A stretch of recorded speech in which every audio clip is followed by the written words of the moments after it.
আমি আগের ক্লাসে একটা গ্রামার স্টেপ জাম্প করে গেছি, তো সেই জন্য এই গ্রামারটা নিয়ে আরেকবার ডিসকাস করছি। যদিও এই গ্রামারটা ভীষণ ইম্পর্ট্যান্ট, প্রায় পরীক্ষায় এসে থাকে। সেটা হলো only the brave deserve the win.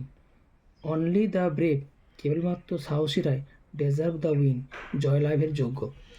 তো এটা আছে, এই বাক্যটা আছে অ্যাফার্মেটিভ। এটা করতে হচ্ছে make it negative, make it negative. তো আমি এই বাক্যটা সহজ করে সলভ করলাম।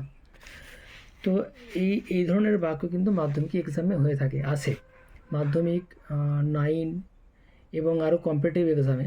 তো আমি এই বাক্যটা করার একটা শর্টকাট ট্রিক্স বলছি, যাতে করে সহজেই ছেলেরা এই গ্রামারটাকে অ্যাটেম্প করতে পারবে।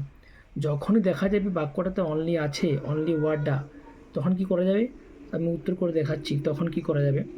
তখন এই অনলিটার পরিবর্তে লিখতে হবে নান বাট। কি বললাম? নান, NONE, none but, none but. এই নান বাট পড়ার পরে বাকি যে রিমেনিং পার্টটা আছে অনলি বাদ দিয়ে আমি এক্স্যাক্টলি লিখে দেবো, তাহলে আমার উত্তর হয়ে গেল। None but the brave, the brave deserves, DESERVES,